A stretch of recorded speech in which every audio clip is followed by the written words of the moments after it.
This is Grace, a 19-year-old housegirl who cleaned the mansion of Lagos's most respected businessman. For 2 years, she served quietly, invisibly, until she discovered something in his private study that changed everything. What she found wasn't just evidence of a crime. It was proof that heroes sometimes come disguised as servants. What happened next exposed the truth and saved dozens of lives. But first, she had to survive the most terrifying night of her life.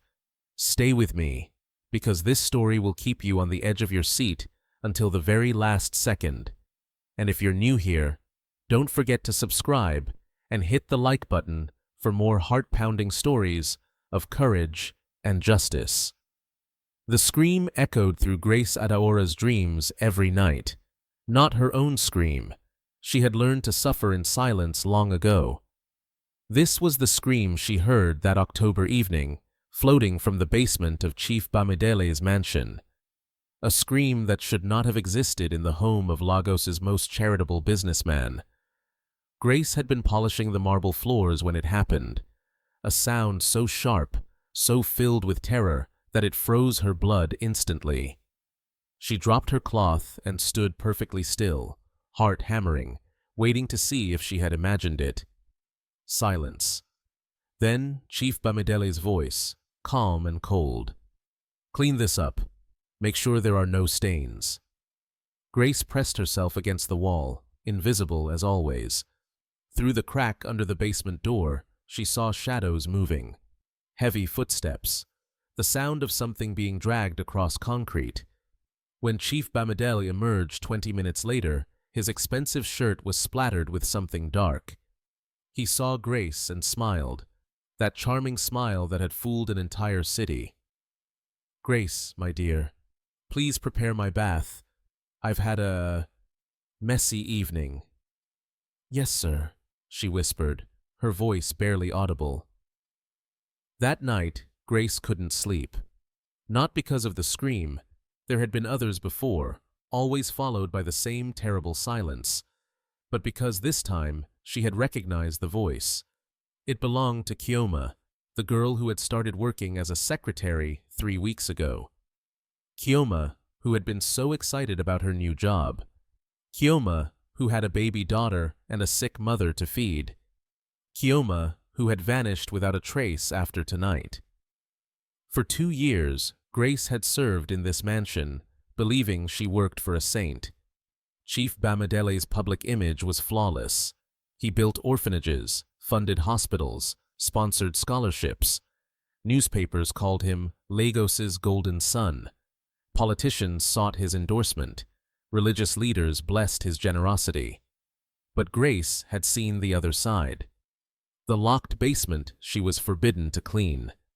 The young women who came for job interviews and were never seen again. The strange phone calls in foreign languages. The visitors who arrived after midnight and left before dawn. She had learned to be deaf, blind, and mute. Survival depended on seeing nothing, hearing nothing, saying nothing, until tonight. Because tonight, Grace discovered something that changed everything. It started with a power outage. The mansion's generator failed to kick in, plunging the house into darkness. Chief Bamidele was at another charity gala, accepting another humanitarian award, while his basement held secrets that would destroy him. Grace was checking the fuse box in the basement when her flashlight beam caught something that made her soul shatter. A room she had never seen before, hidden behind a false wall that had been left open during the evening's activities. Inside were cages, human-sized cages, some empty, some not. Grace's scream died in her throat as she saw them. 5 young women, barely conscious, chained like animals. Their eyes held a terror so deep it seemed to pull Grace into darkness with them. But it was the wall that broke her completely. Photographs, hundreds of them. Young faces, innocent smiles, graduation pictures. And beside each photo, a stamp. Sold. Shipped. Disposed. Grace recognized some of the faces, girls from her neighborhood, girls who had gone missing over the past 3 years, girls whose families still searched desperately, praying for miracles that would never come. At the center of the wall was a map. Red pins marked locations across the world: Dubai, London, Amsterdam, New York. Each pin represented a destination where Nigerian girls had been sold like cattle. Grace's hands shook as she photographed everything with her ancient Nokia phone. But as she worked, she heard the worst sound possible: a car engine in the driveway. Chief Bamidele was home early. Panic exploded through Grace's body like lightning. If he found her here, she would become another face on that wall, another red stamp, another girl who disappeared without a trace. She ran through the basement, her bare feet silent on the cold concrete. But in her terror, she knocked over a metal bucket. The crash echoed through the mansion like a gunshot. The front door slammed open above her. "Grace!" Chief Bamidele's voice carried an edge she had never heard before. "Where are you, my dear?" Grace pressed herself against the basement wall, trying to become invisible. But she could hear his footsteps on the stairs, getting closer. "I know someone is down here." His voice was no longer charming. It was the voice of a predator who had cornered his prey. "The security cameras show movement. Come out now, and perhaps we can discuss your future employment opportunities." Grace knew what those opportunities meant. She had seen the cages. In desperation, she squeezed behind an old water heater, holding her breath as Chief Bamidele's footsteps approached. Through a crack in the wall, she watched him enter the hidden room. His face in the flashlight beam was no longer that of Lagos's beloved philanthropist. It was the face of a monster checking his inventory. 1, 2, 3, 4, 5. He counted the caged women like sheep. Good. Still all accounted for. The shipment leaves tomorrow night. Grace bit her hand to keep from screaming. He spent 20 minutes in that room, making phone calls, updating files, planning the destruction of 5 more lives. Grace remained frozen behind the water heater, praying he wouldn't find her. Finally, he left the basement. But Grace didn't move for another hour, terror keeping her paralyzed in that hiding spot. When she finally emerged, she knew her old life was over. She could never pretend ignorance again. She could never serve tea to a man who trafficked human beings. She could never sleep peacefully knowing what happened in the basement below her bed. But she also knew that speaking out meant death. Chief Bamidele had connections everywhere. Police commissioners attended his parties. Judges sat on his charity boards. Politicians owed him favors. Who would believe a poor housegirl over Lagos' most respected citizen? For 3 days, Grace continued her routine while planning her escape. She served his meals, cleaned his rooms, and smiled when spoken to, all while copying files and photographing evidence whenever he left the house. But Chief Bamidele was becoming suspicious. "Grace," he said on the 4th morning, "you seem different lately. Nervous. Is everything all right with your family?" "Yes, sir. Just worried about my mother's medicine." He studied her with eyes that seemed to see through her soul. "Perhaps you need a change of scenery. I have friends overseas who are looking for reliable girls. The pay would be substantial." Grace's blood turned to ice. This was how it started. The promises, the opportunities, the lies that led girls to those cages. "That's very kind, sir. May I think about it?" "Of course. But don't take too long. Opportunities like this don't wait forever."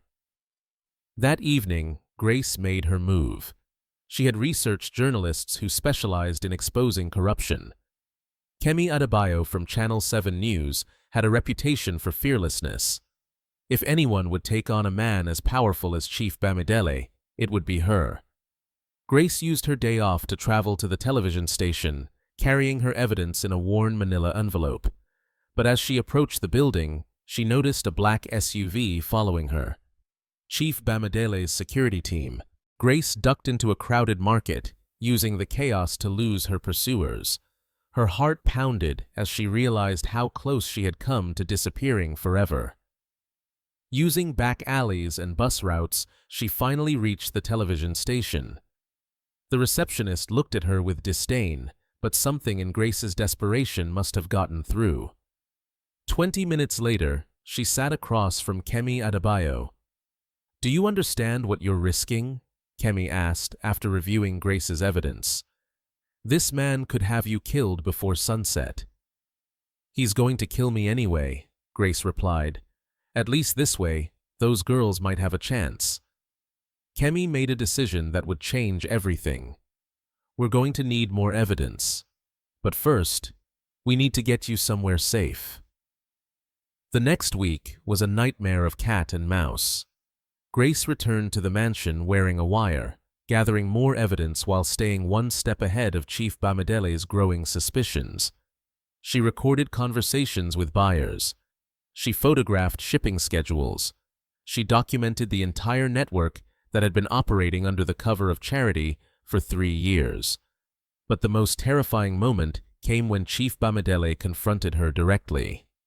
"Grace," he said, cornering her in the kitchen, "I've been thinking about your future.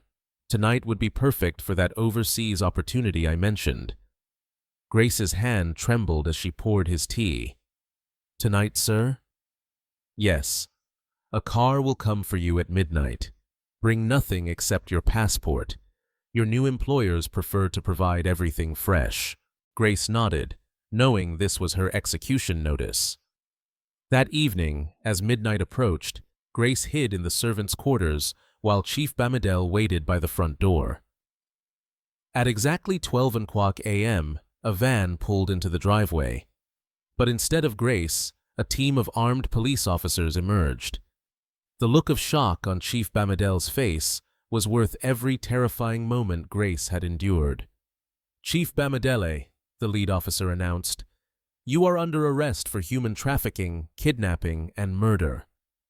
Grace watched from her window as Lagos' most respected businessman was led away in handcuffs, his empire of lies crashing down around him.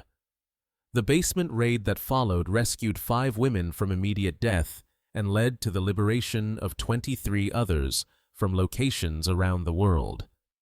The investigation revealed a network that had operated for 3 years, destroying dozens of families and stealing countless futures. But the most satisfying moment came during Chief Bamidele's trial, when Grace took the witness stand. The man who had seen her as insignificant, invisible, disposable, was forced to listen as her quiet voice brought down his entire criminal empire. "The defendant believed I was nobody," Grace testified, her voice steady and strong. "He thought poor girls like me didn't matter. He was wrong." Chief Bamidele received life in prison without parole. His assets were seized and used to fund rehabilitation centers for trafficking survivors. Grace used her newfound platform to study journalism, specializing in investigative reporting. Her first story exposed another trafficking ring. Her second revealed corruption in the foster care system. Her third saved dozens of street children from exploitation. Today, Grace runs her own foundation for vulnerable girls and serves as a special advisor to law enforcement on human trafficking cases. She often thinks about that terrifying night in the basement when she first discovered the truth. She could have remained silent, invisible, safe in her ignorance.